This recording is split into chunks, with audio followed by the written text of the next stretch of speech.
Okay, thank you, doctors. I know as they share their story, you will also remember your story, your enrollment story, the provisions, and even the magic that the Lord had provided. But probably I would focus more on the questions on probably to help our medical students here. We have 2, 4. Kailan ka mo 38 ka mga bilog? We have 38. We have 4 medical students. No? Maybe I should ask each. Ang microphone ka? Binaw-yaw-ya ka mo ka? Sige, okay na. Gawa lang pa. Sige lang. Para na hindi ka mag-agaway. Okay. Siguro, I think the first thing that I should ask, because I've never been in a medical school. I only went to a medical school, but I never enrolled. Best advice to do, kita mo ng 4 sila na 5 sila actually. Best advice for you. Dr. Pa. Best advice na you think that they can. Of course, they need to trust God. But on the practical side, what's your best advice? Okay. On the practical side, it is very helpful to be in a community of faith.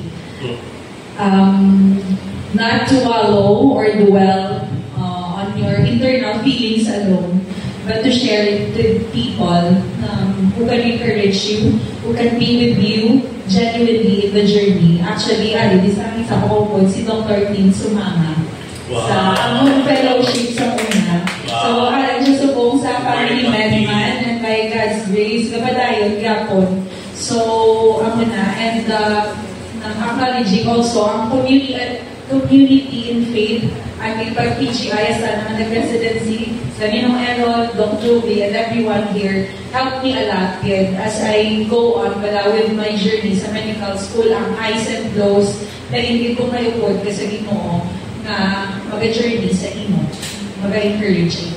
Okay, thank you. Very good. Doc Joy, anong best advice mo? Wala lang po piyan ako. Sige, okay. I agree with you. Siguro, it's not the big exams that will help you. It's the small, consistent studies that will help build the foundation for the big ones.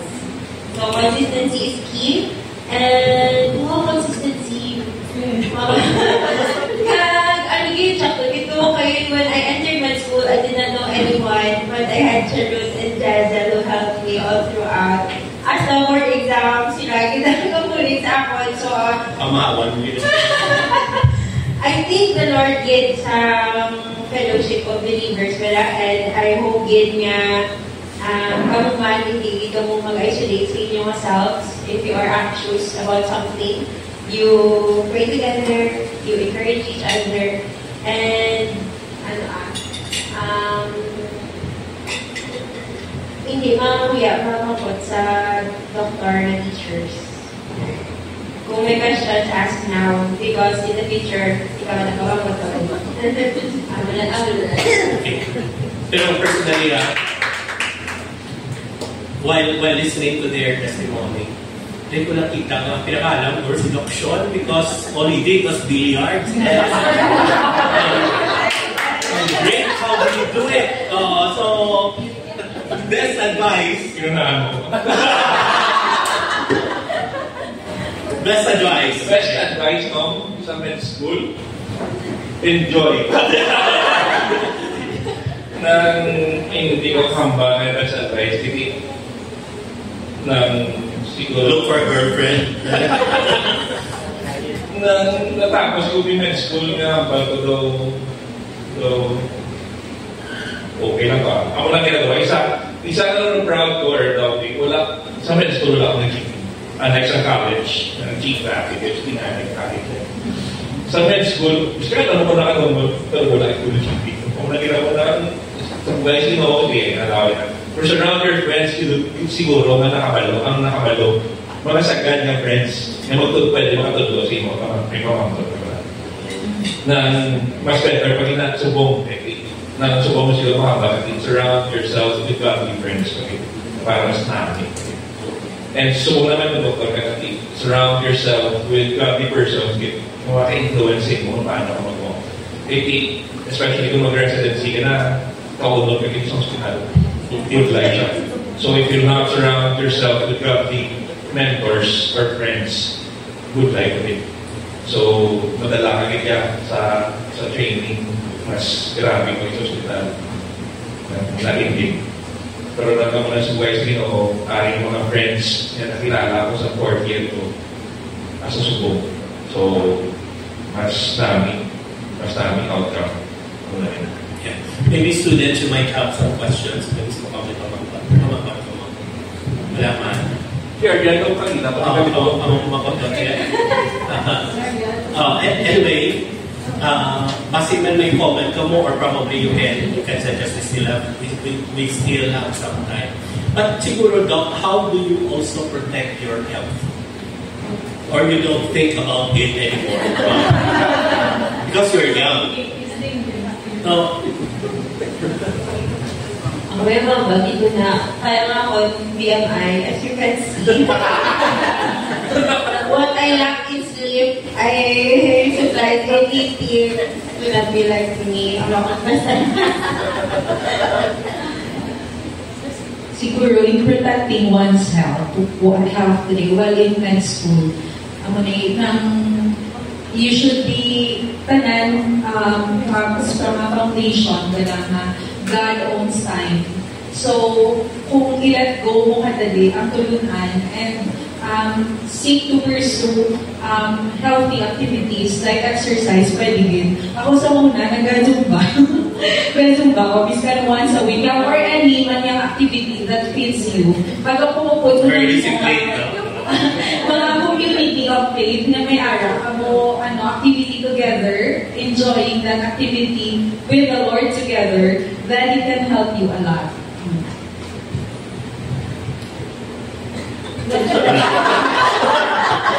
So, hindi mo sa med school, hindi wala ako na masakit. Pero siguro isa na siguro required sa med school, you always, i-continue mo rin pinagaw na, although in med school, hindi mo rin na yan. Pero you always have time na kailangan naman daw ng time during yourself to enjoy other aspects of life. I'm not speaking na ng kalimutan ng aspect porque i-apply ko na sa kung isuanan ka how you spend your free time ng gamatter na siya. Ang nakakamalang ng siguro ng nakakagalit na time for you to have a little bit of ng free time na hindi ka mag-insert ng medicine for 1 day or bilang hours na. Kung puro na medicine, tulo na lang tipasi mo po naman. How do you handle failures? Okay, wala kang failure. I got it. But I think in between exams, especially sometimes you have to catch up ka, hindi ka kabalo.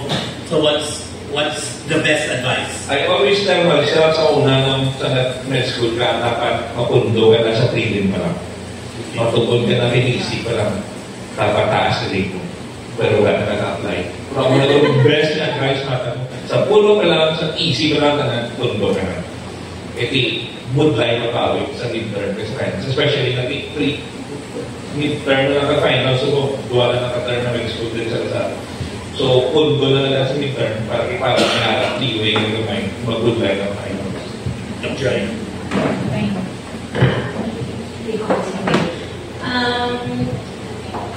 It was different because it was online class at first. So you are left all on your own, being sad because you feel the ease. Tapos ma-chat kasi yung mga classmate, 1 hour po ma-chat. Tapos may isa naman yung classmate ma-chat, 1 hour na naman po ma-chat. So it was not productive. But a good thing now is you are together physically. So if you suffer failures, you suffer together.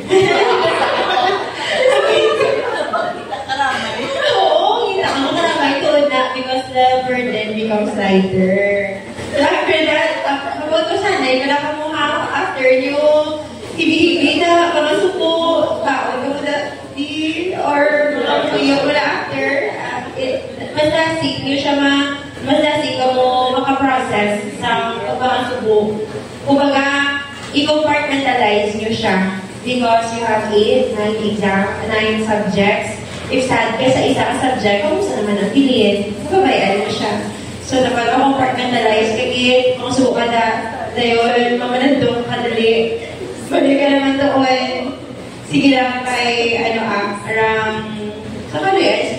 sa bugay sa Ginoo, kahatag mo siya means bala para makabalik ka sa iyong root. For example, in our time, it was the weekly fellowship. So, sanay kami na. Lagi na opening exam. But after sinap, because there is preaching of the word bala. So, you get to be reminded kung aaarap ka na. And nga, may Ginoo, magabulig sa imo. You are surrounded by friends and the brethren. And malain kita ang peace and comfort na ginahatag sina.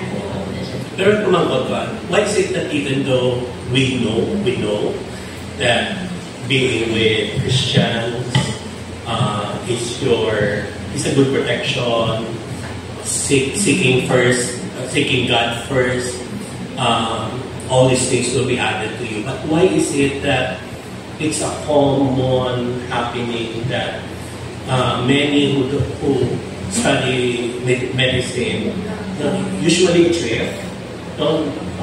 Naka-notice ko tutom and then suddenly, di na to sila. Why? Ano usual na to? Kaya wala baka mo yan drift.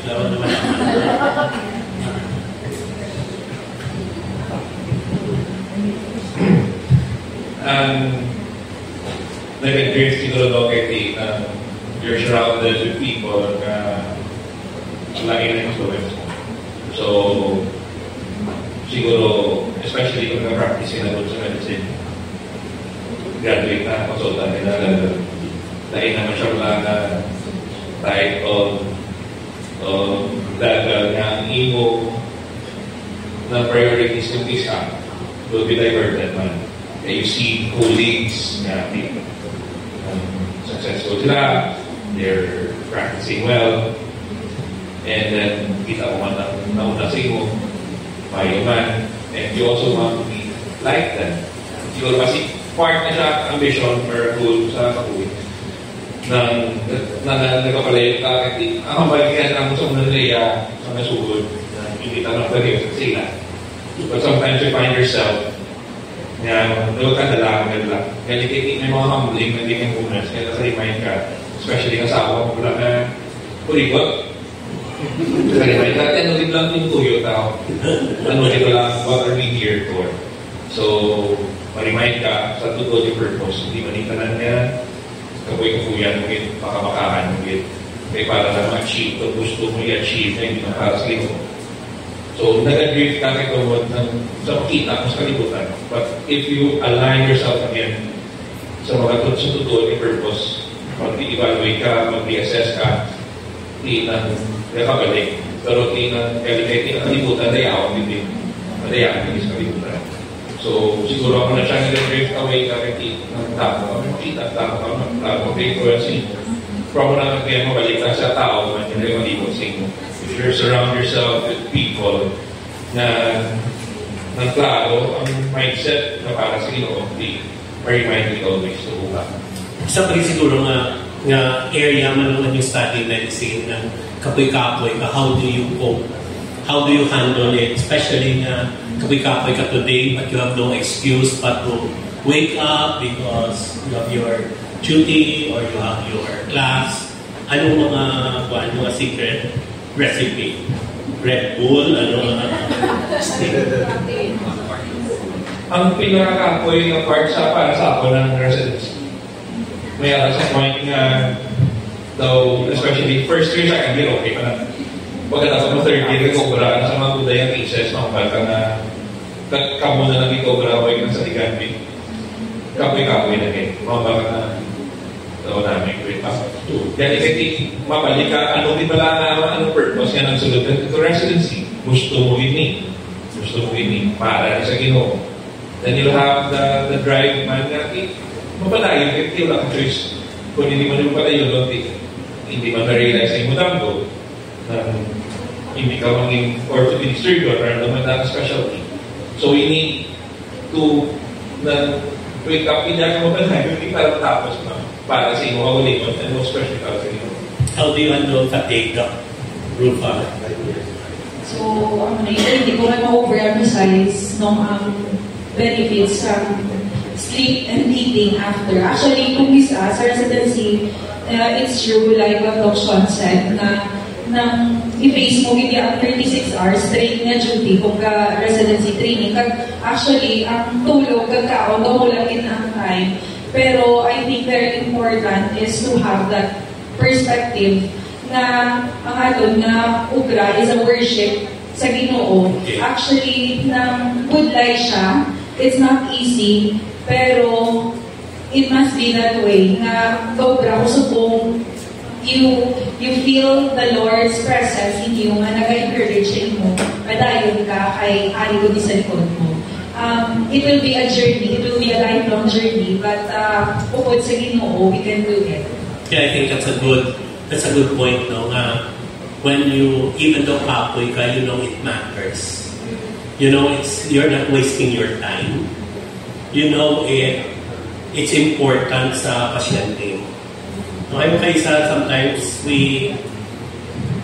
sa mo nga nagturo ng mga pastors, no? Even speak, hindi important, it's not that important. I'm like this, I'm like that. But we know, no? We know that kung nagkasakit siya, yan nagkasakit ulo, yan every minute counts, no? So that is really, really good. Ikaw wala ka pa ka-residency, estudyante, anong mo nga? I believe it's true for everyone, not just doctors, na every human, siguro, the possibility of drifting away is true for everyone. Not just those for studying, not just those na doctor na, consultant na. And I think, and I believe, nga cure for that is to be reminded of the gospel every day. Whether you are studying, whether you are working, remind yourself of the gospel every day, because every day we forget. It's so easy every day to just think of our own comfort, ano ang gusto ko, ano yung paghimuon. It's so easy to forget the Lord sa ato yung makasasala, sa ato yung pagkatao. So, as a student, siguro, ang pinakakapoy ko personally, third year, kaysa sa first year, second year, mahal ako sa balay. Online, grabe na online. Kinsukot niya ako sa nag-review na ako sa board exam, right, sa nag-duty. But I remember, sa third year kami, 3 long exams in a single day. Tapos may exam pa the next day, may multiple presentations in a day. Tingugid ba na tanan?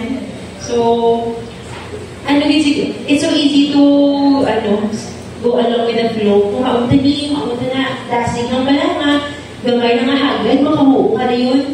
And I think ang atong guro nga pang-kapyot da is daily communion with the Lord yun. May it be sa night or sa morning, mag-take time din pala to read His Word, root ourselves sa atong eternal purpose. Kay makabulag man ang profession natin, damo gakaikan niyo, dasi kita ma-sway sa ato niyang pride. That is why we need to be all the more reminded sa truths sa gospel. Much more, I think so, sa iba ng mga profession. Kaya gabi, sa Pilipinas, ang mga tao, mga balaan, mga doktor, balaan, even ang mga students, grabe ang expectations sa ila. But at the end of the day, kung rooted ka kung rooted ikaw, mas magaan siya, mas nasig ang kahuway. Kaya ang iyong kahuway is not just a physical rest. Though, indala wala yung mga kalag nga nagkahuway kasi Ginoo. So, ako na siguro no. Ay, isa pa siguro nga nag-struggles ang tanan, no? It's distractions. No, it could be social media, it could be love life, it could be sometimes family life. Wala ka mas mamuli. Pero niya, pwede mag-emote sa love life, sa hindi mo magulaw, na hindi mo gusto ang iyamiga. There are so many temptations of distractions while studying. I don't know kung may mga temptations ka po na experience during that time. Naglab-lasi, di ba ito pa, constructive na ito mo na love life. Usually, what can help? Or probably kay Doc Rufa, how were you able to keep yourself focused? Now you have time to discipline, you have time for fellowship, you have time for labada, you have time for outline, Zumba. Wala ka ng choice? Ano po?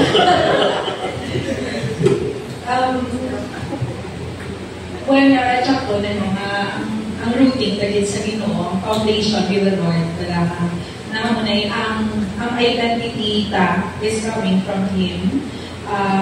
We are not identified by one failed exam, and going back sa imo nga question na paano mo hindi ka ma-distract maka-focus ako sa Ginoo despite sa mga different kinds of distractions. Siguro one concrete example lang sa during residency at the height of COVID kami nag-residency.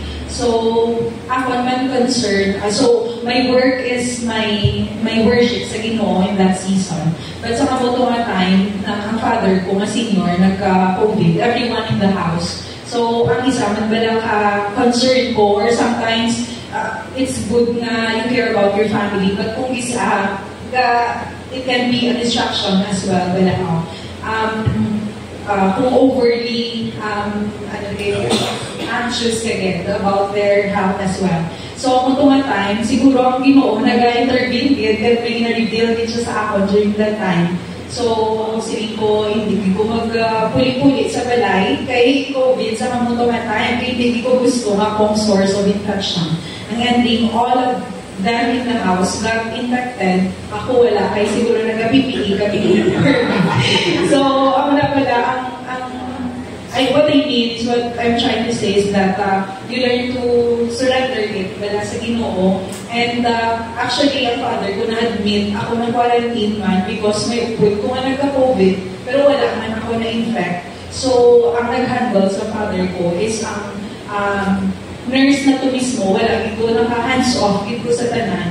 So, si Lord, di dyan nangamot na gaba ng Ginoo nga, even in that, na mga bagay, I am in charge, you are not the one in charge. So, amo na just focus and obey, and siguro be sensitive sa presence sa Ginoo sa imo. Amo na, to fight off mga distractions. Di mo comment pa? Hindi ko yung distracted. Anyway, kapakan natin nga may comment mo or some tips that you think you can give sa aton ng mga medical students? Malagit?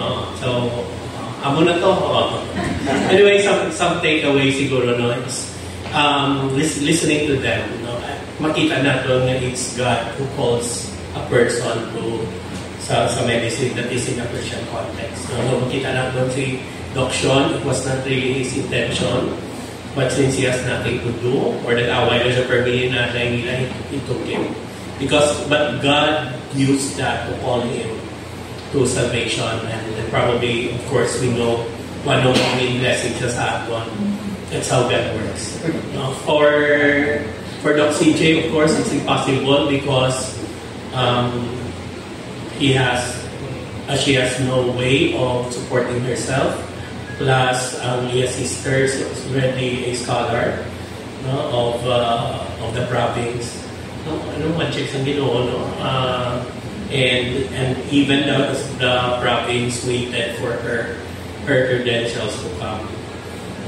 And then makita mo man ko kaisa the Lord would answer, like, impress ka give too much.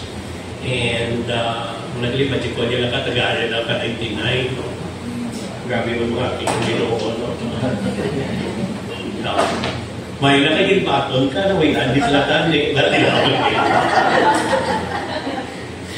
no, but I mean, God has a way. So siguro, basta you are also, there are areas in your life na nahulat ka pala.